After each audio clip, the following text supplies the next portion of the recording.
So the principle of ascent is to be in the center, to be in the balance, to be in the maryadas of the center, to be in the boundaries of the center is the principle. So what happens when we do not keep to the boundaries, to the maryadas?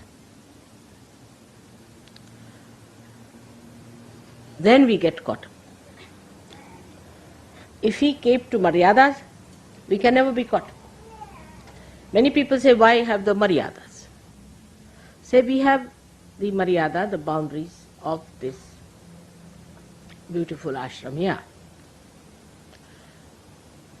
And somebody is attacking you from all the sides, on all the sides of the void. So if you go out of the void, you get caught up. That's why you have to keep to the boundaries. And to keep to the boundaries is difficult when you have two problems. One is the ego, another is the superego. Now, as in the West, superego is not such a problem. Ego is the problem, and it has very, very subtle implications now. I can see the complicated style of egos we have. One is a gross, like Khomeini style, which is dry, it's obvious, evident, everybody can condemn. That one is the one, either one corrects or gets completely destroyed. But ego, if it is of a stupid person,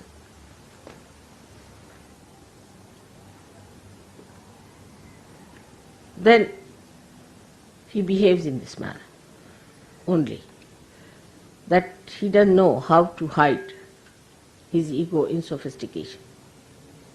But the Western ego is extremely sophisticated. The language, everything is very sophisticated.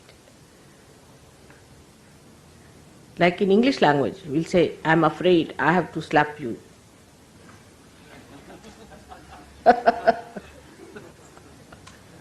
I'm sorry, I have to kill you. It's such a devious thing, you see. Once you said, I'm sorry, that means you have put a chocolate on top of that, isn't it? It's such a camouflage. Must understand. See, we must face as we are. We cannot be facing something else. But this is exactly what happens with sophistication, that we avoid facing ourselves. Today, though the day is of celebration, so in all humor we should understand what this stupid thing called ego is. In all humor, not in seriousness. But I don't want you to again feel guilty. Now, as I was explaining in the morning, how ego becomes the left Vishuddhi.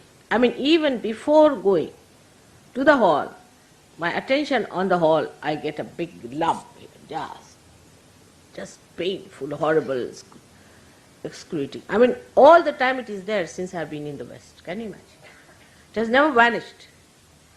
So this chakra is all the time working. Poor thing is so much now tired, Vishnu Maya's chakra.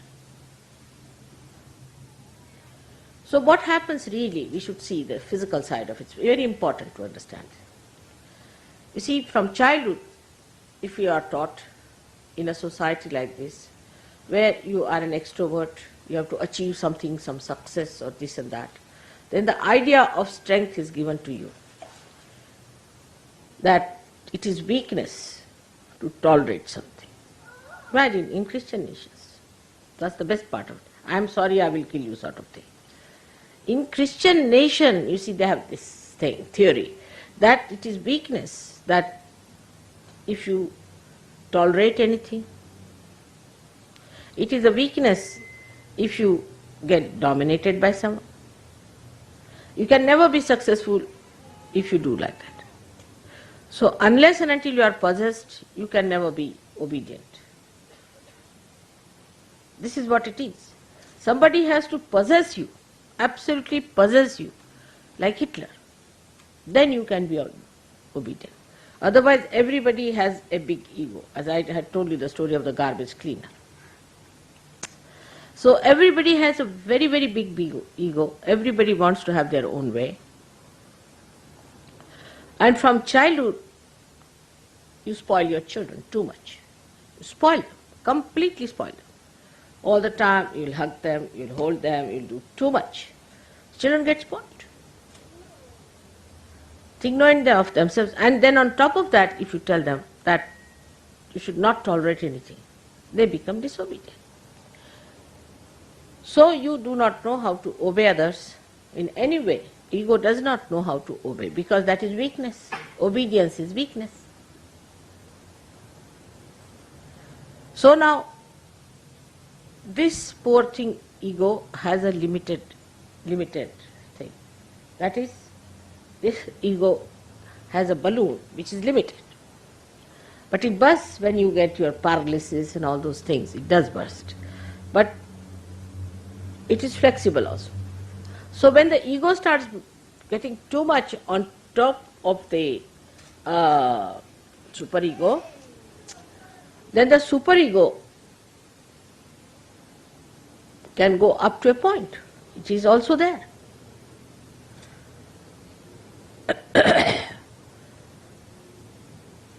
So to get rid of the ego, people take drinks, drugs, just to push it back. So increase the ego, increase the superego. So the ego comes down. So you are playing between, then you have a hangover. Then it goes on like this, you see, works on. This is the modern solution they find for ego. All right. Otherwise, ego is too much. So when somebody says something to you, instead of facing up to it, supposing you find you have not been able to say, find a glass for me, a simple thing, like take it. You sulk.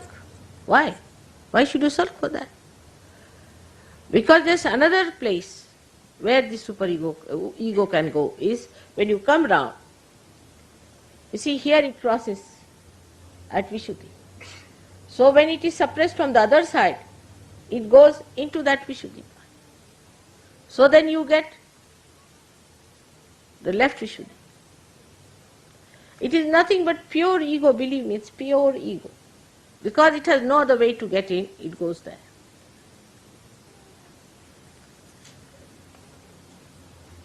And that's how you sulk and think. Think, so you get more ego, you fill up your left side and you sulk. You never face. Now, the practical way, a central path, is established by being in reality. Now, as a matter of habit, you must develop. Supposing something has gone wrong, tell yourself, yes, it has gone wrong because I have done the mistake. All right, why did I do the mistake? Because of this, so next time no.